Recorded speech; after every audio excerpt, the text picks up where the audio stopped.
Pada kesempatan kali ini, saya akan meneruskan apa yang sudah dijelaskan oleh saudari Dania Novi sebelumnya terkait dinamika migran Cina yang tinggal di Kanada, khususnya perempuan. Saya juga akan membahas secara spesifik terkait stres akulturasi yang terjadi pada mereka perempuan Cina yang menetap di Kanada. Stres akulturasi dapat dikatakan sebagai suatu fenomena di mana individu secara psikologis tidak mampu atau merasa keterasingan dalam beradaptasi secara lintas budaya di suatu tempat. Hal tersebut bisa disebabkan berbagai faktor, misalnya cara mereka berkomunikasi ataupun bagaimana lingkungan sekitar menerima orang baru. Namun tidak semua migrasi yang dilakukan masyarakat China ke Kanada itu bernuansa negatif. Dalam artikel tersebut juga dijelaskan beberapa dampak positif yang diterima oleh masyarakat China yang diberikan oleh pemerintah Kanada. Di artikel tersebut secara spesifik dijelaskan bahwa pemerintah mencoba mensejahterakan seluruh masyarakat yang ada di Kanada, baik itu migran maupun masyarakat asli yang tinggal di situ. Salah satu bentuk nyatanya adalah dari dua program yang ada yang disediakan oleh pemerintah, yaitu ODSP atau Ontario Disability Support Program dan EI atau Employment Insurance. Dari dua program itu sebenarnya ditujukan memang buat masyarakat yang tinggal di Kanada. Kemudian juga pertimbangan positif lainnya atau dampak positif lainnya yang diterima oleh migran yang tinggal di Kanada yaitu adalah agensi untuk merubah suatu keputusan hidup.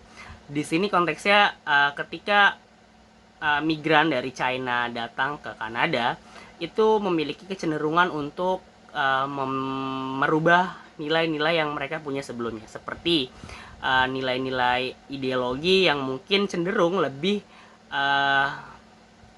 terbuka dibandingkan di China sebelumnya, dan itu berpengaruh kepada cara pola asuh ataupun cara memandang bagaimana pendidikan itu baik atau tidak bagi seseorang. Hal tersebut tentunya memiliki implikasi kepada keturunan yang akan dilahirkan di masa selanjutnya. Pada intinya artikel ini sebenarnya membicarakan tentang dampak migrasi yang tentunya baik secara langsung maupun tidak langsung berdampak kepada kesehatan mental seseorang. Kenapa itu bisa terjadi? Kalau menurut saya ada dua faktor yang harus dilihat. Faktor pertama adalah faktor dari internal atau faktor dari diri kita sendiri.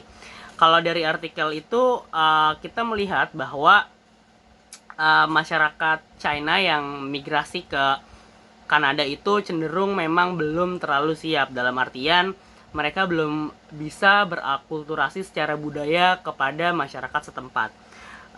Selain itu juga ada nilai-nilai yang dimana masyarakat China itu memiliki kecenderungan untuk hidup secara komunal. Jadi ketika dari China yang dulunya hidup komunal pindah ke Kanada yang cenderung mungkin tidak banyak keluarga atau mungkin dalam tanda kutip bisa cenderung lebih individualis, itu membuat individu tersebut culture shock dengan kondisi yang ada di sana. Selain faktor internal, ada juga faktor eksternal. Faktor eksternal ini menurut saya ada beberapa aspek. Aspek yang pertama adalah support system yang dilakukan oleh pemerintah. Kenapa? Di artikel tersebut dijelaskan bahwa ada beberapa akses layanan yang dibatasi terhadap migran, kayak misalnya pendidikan ataupun kesehatan itu terbatas dan hanya eksklusif kepada masyarakat Kanada asli. Kemudian selain pemerintah ada juga masyarakat setempat atau penduduk asli di Kanada. Kenapa saya bilang begitu? Karena artikel tersebut juga menjelaskan bahwa rasa nasionalisme yang tinggi dari warga negara itu menimbulkan stereotip anti migran.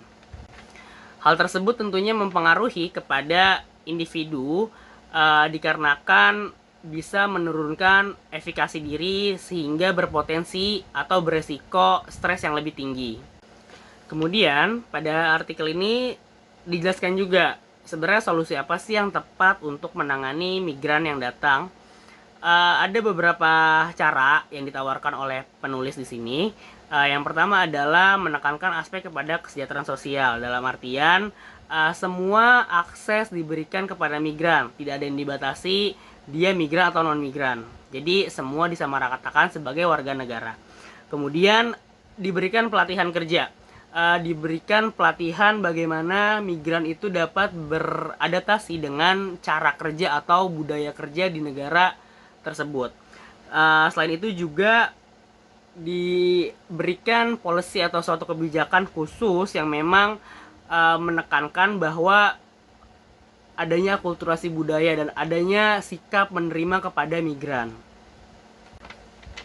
Pada beberapa kasus di Kanada, artikel tersebut menyebutkan bahwa angka kematian migran itu cukup tinggi. Dari apa yang sudah saya sebutkan sebelumnya, hal itu dapat terlihat jelas bahwa rasa stres, rasa tidak bisa beradaptasi, merasa terisolasi, merasa keterasingan, itu jelas merupakan dampak negatif yang mungkin akan mempengaruhi secara langsung ataupun tidak langsung terhadap perilaku bunuh diri migran di Kanada. Artikel ini juga menekankan bahwa ini adalah sebuah penelitian yang memang sebuah rekomendasi juga untuk mengurangi angka bunuh diri kepada migran. Tidak hanya di Kanada, tapi di beberapa tempat sebagai sebuah rekomendasi. Kesimpulannya, artikel ini memberikan sebuah strategi khusus untuk menangani migran agar tidak stres atau bisa berakulturasi atau tidak sampai melakukan bunuh diri. Ada beberapa hal yang saya tangkap di sini. Yang pertama adalah kebijakan, kemudian mediasi yang dilakukan secara terus-menerus, secara aktif oleh pemerintah agar tidak terjadi gesekan budaya. Kemudian menghilangkan stereotip masyarakat bahwa nasionalisme itu merupakan cinta negara, bukan berarti anti migran.